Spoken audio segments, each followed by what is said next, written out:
ठाकुर जी अपनी सभा में बैठे थे, ऐसे पूरी बानर सेना को भी लेके आई, हम सबकी खातिरदारी करेंगे, सबकी सेवा करेंगे। तो ये पत्र जनक महाराज ने भेजा। ठाकुर जी अपनी सभा में बैठे थे, ऐसे सारे बंदर बैठे थे दूर दूर तक।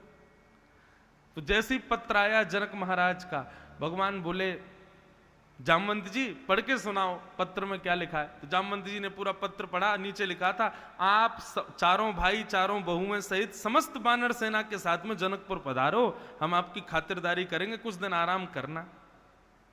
बानर तो सब उछलने लगे, जय हो आनंद आ गए, अब तो खूब आनंद आएंगे, मालपुआ खाने को मिलेंगे, ठाकुर जी की ससुराल जाएंगे भैया।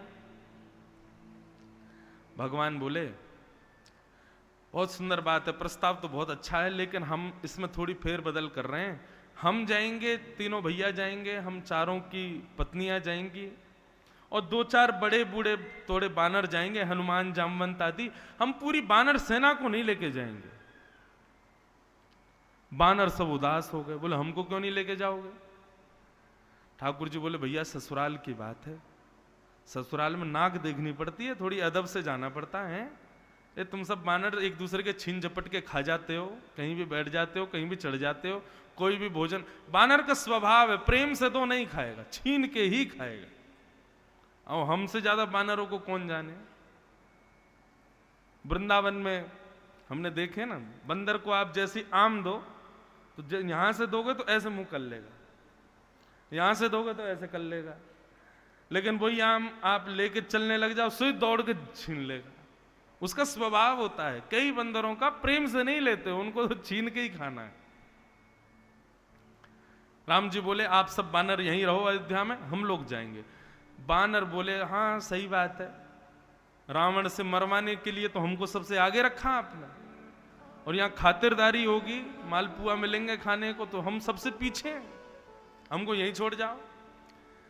जामवंत जी ने भगवान से जाकर कहा जय जय ले चलो, ये भी बेचारे आनंद करे आएंगे। बोले नहीं देखो भाई, पूरी जनकपुर में उपद्रव मचा देंगे ये लोग, सबके घर उजेड़ देंगे, और हमारी जनकपुर के लोग हमारी बड़ी खातिरदारी करते हैं, हम नहीं चाहते कि हमारी हंसी हो वहां पे। जामवंत जी बोले मैं दायित्व लेता हूं, एक भी बानर कुछ भी अपने मन की इच्छा नहीं करेगा, ये सब लोग मेरा अनुकरण करेंगे, मैं जो करूंगा ये सब वही करेंगे। राम जी बोले पहले ट्रायल दिखाओ हमको। तो सब बानरों के आगे जामवंत जी खड़े हो गए। जामवंत जी अपना उल्टा हाथ उठाए तो सारे बानर उल्टा हाथ उठाए, जामवंत जी इधर देखें तो सब बानर उधर देखें, जामवंत जी बैठ जाएं तो सारे बानर बैठ जाएं, जामवंत जी जोर जोर से सांस लें तो सब बानर सांस लें। राम जी बोले हाँ अब ठीक है, ऐसे ही रहना भैया वहां पे। बोले बिल्कुल ऐसे ही रहेंगे, लेकिन आप हमको ले चलो। ठाकुर जी ठीक है करो तैयारी, सबको ले चलो। अब महाराज बानर बिल्कुल बढ़िया, सबने कुर्ता बनवाए अपने छोटे छोटे कुर्ता, और सब बानर चल रहे हैं एक लाइन में, बिल्कुल इतने शिष्टाचार जैसे 26 जनवरी को परेड होती, 26 वहां पे क्या कहते हैं इंडिया गेट पे, तो सारे हमारे जवान जैसे एक साथ पैर आगे पीछे करके चलते हैं, ऐसे सब बानर चल रहे हैं। और जिस नगर से निकले महाराज सब वाहवाही करें, भैया ऐसे बानर कभी नहीं देखे हमने। जामवंत जी आगे चल रहे हैं, जामवंत जी इधर देखें तो सब बानर इधर देखें, जामवंत जी नीचे देखें सब बानर नीचे देखें, जामवंत जी बैठ जाएं तो सब बैठे, जामवंत जी को प्यास लगे तभी सब पानी पीवे। जनकपुर में जैसे ही प्रवेश हुआ, अटारियों पर गोपियां खड़ी हैं जनकपुर की, अपने पहुना, पहुना मतलब जमाई की स्वागत में। आहा महाराज बानरों को देख करके ऐसी हंसी करें सब, बोले ओहो कितने प्यारे प्यारे बानर, अरे इनके रूप तो देखो, इनके वस्त्र तो देखो, इनकी चाल तो देखो। और भैया साधारण नहीं है, लंका पर विजय प्राप्त करके आए सारे बानर। बड़ी प्रशंसा होने लगी। अब महाराज जनकपुर में सभागृह था लंबा चौड़ा, उसमें मंच पर पाटे लगाए गए, एक जगह राम जी, भरत, लक्ष्मण, शत्रुघ्न, जनक जी महाराज और सब विशिष्ट जन ऊपर बैठे, और नीचे पंगत लगाई गई बानरों की, और बानरों के आगे भी पाटे लगाए गए। पहली बार पाटे पर बैठ के पाएंगे सब बानर, लेकिन सब बानरों की दृष्टि केवल जामवंत जी पे है कि वो क्या कर रहे हैं। थाली लगाई गई, आमरस परोसा गया, पूड़ी परोसी, दाल परोसी गई, सब्जी परोसी गई, महाराज खजूर दिए, जामुन दिए, आदि आदि सब सामग्री दे रहे हैं, लेकिन बानर देख ही नहीं रहे, सब जामवंत जी को देख रहे हैं, वो क्या कर रहे हैं।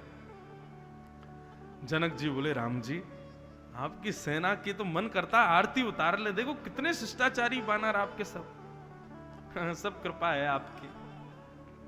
राम जी को दुख दुख भी हो रही है भीतर से, असलियत तो हमको पता चल क्या रहा है।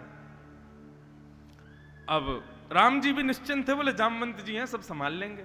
अब जैसे ही प्रारंभ हुआ प्रसाद का, जामवंत जी ने सबसे पहले खीर खाई।